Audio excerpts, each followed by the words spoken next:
basically you start off with a setup. Right. And then, according to the rules, Yeah. you get turns. Right. And in your turn, you get 3 turns, which you can then move one, for example, division 3 times, or you can move 3 divisions 1 time. Right. And you have a certain distance. You've got rulers and stuff like that. Okay. And we as battlefield commanders try and now outsmart the enemy, irrespective of what happened in the real battle. Yes. And then when you get to combat, Right. you decide, okay, I'm going to attack this one or attack that one. Right. And then you throw dice. And Okay. depending, you get 3 dice, and depending on, and you get a red, a black and a white dice, and they're all different. They mean different things. Mm-hmm. And then your opponent throws dice. And depending on what your dice numbers are, Yeah. you then go to a chart and you look on the chart, and then you work out whether you've suffered casualties, Yes. or whether you've attacked the enemy sufficiently, you've caused him problems, Right. and defense and all that. So Okay. the real battle and what happens on the wargaming side Yeah. can land up with a different outcome depending on Right. how good you throw dice. Okay. But generally, Yes. it tends to follow history. Interesting. And that's because of the way the charts and the rules are there. Yes. Because your troops have certain skills, Yes. and those skills actually play out because of the way the rules are set. Vive la France!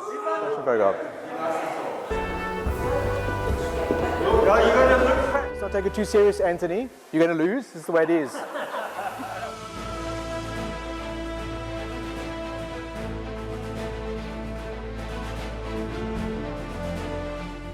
As a playing piece, we mount 4 soldiers together on one piece, and these represent 100 men each.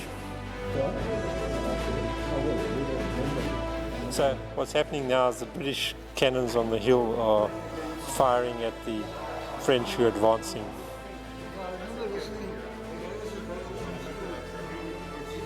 So this is for the cannon. This is generally used for the cannons and the range, Right. and whether they're effective or not. Okay. Because the further you go away, the less effective they are. Distance goes onto that chart, and then you come down the chart with your dice. Right. So if you have like a casualty rate of 5 as an attacking force, Yeah. and it's over 300, it'll be a lot more effective than the same over 500. According, and that's where the rules bring it down to sort of a form of reality. Right. And that's why it often ends up turning out as it did in real life. Yes.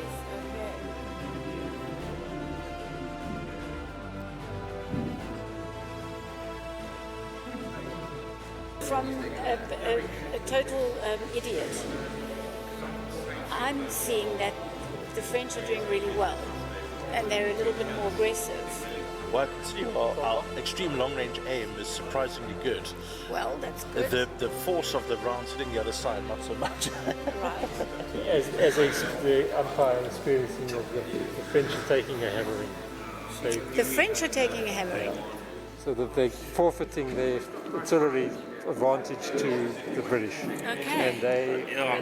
And for that reason, the French are being reversed. They're starting to hesitate. The fire is starting to have an effect.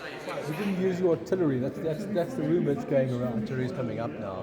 Grand battery's been formed there. The British used their cannons in this game from the beginning. The French outgunned them. They had more cannons, but they didn't use them. Tell us what you're doing. Okay, so at the moment I'm issuing attack orders for our cavalry. Right. Sooner get the right flank. Right. And for Hill, the infantry commander on the far right, he's also going into attack to plug the gap. Okay. And the rest of the line is just holding. Okay. So they're thrusting right here in front of you now. They're coming forward, they're coming over the ridge, but we've got our artillery is going to be firing at them to slow them down, and then we'll wait till they're closer before we commit. And are you feeling quite confident? Yeah, we know what we're doing. We've got a good plan. So what is your strategy now? Because apparently, according to Craig, English. according to Craig, the French are not doing very well. He's lying. He's lying. Yeah. It's propaganda. Don't believe that. Okay. We are rewriting history with the French today, and Napoleon is going to go home alive and the winner. Celebrates over the corpses of all the Brits. All the Brits. You roll 3 dice for your troops. Right. And those 3 dice rolls give you a huge range of probabilities. You evaluate the scores, the result now in the combat evaluation phase. The white dice is the smoke, it means the shooting. Red is the blood, how many get hit. And the green or blue is the reaction you have to the fire you're receiving. And if you shoot with once, you count the white dice. If you shoot with 2 smoke, then you use the white and red. If you shoot with 3, you use all 3 scores on your dice. Okay. Now, so if you only had 1 smoke there, means you can only roll the dice once. Right. 2, he rolls twice. 3, he rolls 3 lots of dice. Okay. And depending on what position I'm in, depends on how many dice I can use and what effect my dice will have. Right. Okay. 6 elements, and they got 11 on it, so it's less than 2, and it's 1, so they hold to retire.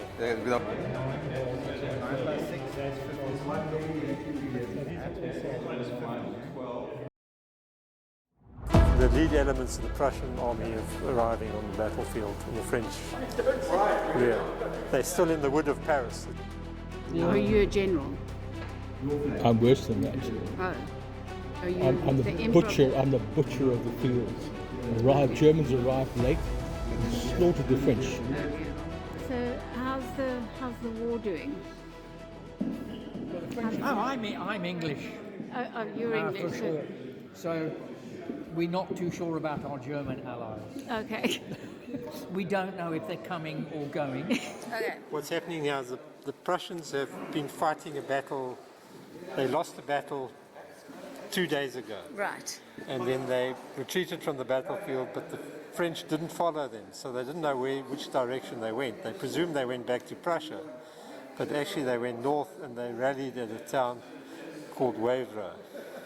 And they now, 2 days after the battle, marching to support the British at Waterloo.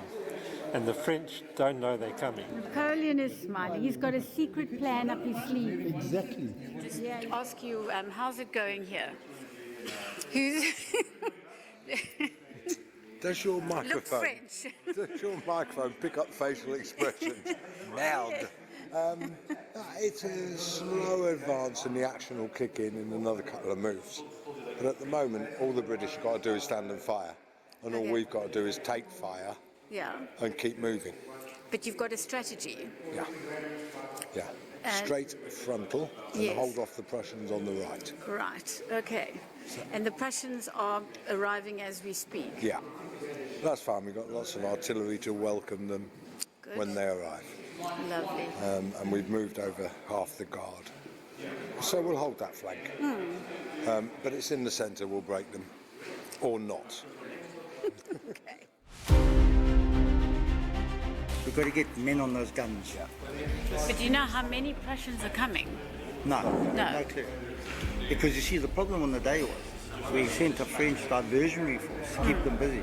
And no runners came through and told us that they were unsuccessful. And that was Napoleon's problem. Apart from the few bugger-ups here, he got outwitted by them because the diversionary tactic didn't work. Okay. So instead of taking on one army and then another army the next day, he ended up taking 2 armies on the same day, and that was his downfall, essentially. Excuse me. What are the French trying to do now? I have no idea. They're trying to untangle their mess. I think the infantry is still coming forward. The guns are going to be massing to counter battery ours, which is fine. And apart from that, from where I am, I can't actually see the cavalry because it's behind the yellow line. Right. So I've got an artificial ability to be able to see, but they're in dead ground, so I don't know they're there at this point. French cavalry's come around on the right-hand side, but we've negated it, so we'll see how it goes. What's going on here? What's happening there, right, so I've got French cavalry coming down. Right. I've repositioned my cavalry. So I've got 1, 2, 3, 4 brigades of cavalry going up to meet them. And then I move my infantry behind them. So depends what happens with the battle over here. If my cavalry get overrun, my infantry will go into square. And then my guns on the hill over there firing batteries firing at the column French infantry, and then the other guns are counter battery against the main French guns over there. Right. Are you going to win? It's all in the dice. Yeah, but I'd rather lose two fighting these guys, because then they're just going to bounce. Fighting Lancer. Yeah, Lancers. But they already got 2 hits on them, and they're also already in weight. We're in attack. Yeah. Take a chance and split. There's an interesting fight there, developing. The British are forming squares as the French cavalry are arriving. So that is part of the battle. Okay. So that's historically what happened. The British formed squares between the cavalry, so they can't attack them on the flank or rear because they form us facing in all directions. Okay. So that's happening on that position now. Just get into a fight. Yes. If I move them forward, they're going to just say ugly words at each other. They're skirmishing. They've got to spend time taking pot shots at each other. This is the change of the original battle. Those guns were deployed on the ridge first, so he's kept them in reserve to fight the Prussians. So he's losing there, but now he's winning here. So, Napoleon, Yes. how are we doing today? That's a tough day in the trenches, as they say. It's not an easy game. The Prussians have arrived on our flank. We anticipated them arriving on our flank. Now we're fighting 2 armies, but we haven't given up yet, and we're going to try and push through the blood and tears and guts, and bayonet them. We just want to bayonet these bloody English. Get them in the guts. Rob, get them in the guts, eh? Yes. We will get them in the guts. We, yes. So this is sort of the way the balance is finally poised now. Okay. The next sort of couple of moves will tell us where we're going to be. Do you have hope that that side will be able to stop a bit of the Prussians? We are sending some special troops to that flank. We don't want to divulge too much. Betray the secrets? Yeah, loose lips sink regiments. So we have a plan there. Yeah. We have a plan. Okay. Always had a plan, yeah. General Wellington, I presume. Tell me what you're doing now. I'm waiting to see what the French move is. At the moment, we're still holding the line. We're going to see where the French units end up, and then we're going to direct artillery to blast them away. All right. Same procedure as last term. What's happening on this side? So the cavalry have met up and we're holding him off. Our infantry are going to be moving up and forming squares behind just in case the cavalry break through, but it's unlikely. We've got the weight of numbers on our side over there. But we're future-proofing ourselves by moving forward and going into square just in case bad things happen. We should be all right. And at this stage of the battle, do you know that the Prussians are coming? Can you see them? You can see them from up here. I can see them from up here through the battle. Right, That's why okay. I'm here. So that's a huge sigh of relief. Indeed it is. So that is the Dutch cavalry division. So when the orders are finished, they will advance into that open space, and the French will be advancing from the other side. And they're going to collide with each other, and we call that overrunning, as the troops overrun each other in the move. And then the French would have to be in square to receive cavalry. So if they're not in square because they're advancing, so they have to roll a dice to see if they form an emergency square in time. So that's what's going to happen after the staff have finished issuing their orders here.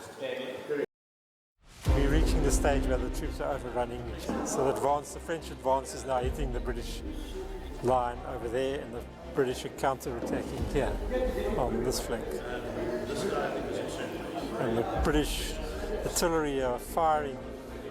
The French artillery in the centre has driven off the British artillery on that hill. You can see the gap where they were. And so the French are doing quite well? No, they're not. Oh. Who's got the most fire going there? The British are firing more than the French, so that's be doing more damage to the French.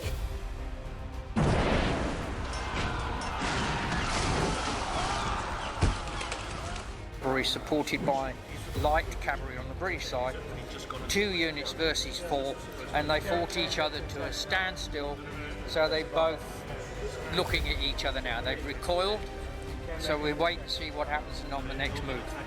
So the French decided this time round not to assault Hougoumont. From the original battle of 1815, the French assaulted Hougoumont and substantial forces. A whole corps was involved in assaulting Hougoumont, and substantial French losses were sustained as a result. That never happened from the refight of the battle on the 20th of June.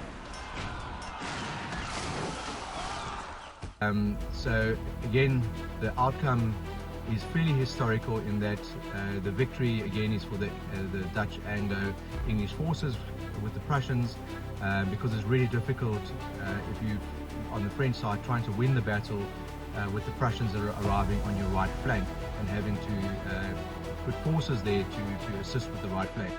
So all in all, it was a really exciting day, and I think all the participants enjoyed themselves. So I wish to thank all the participants and competitors who joined, but it was an exciting day. The outcome was historical again, and the casualties were probably historical as well. There were some bloody fights with lots of French losses, some English losses, French cavalry doing a really good account of itself against the cavalry, but it was a really good event, and thanks to everyone for joining and coming to watch as well.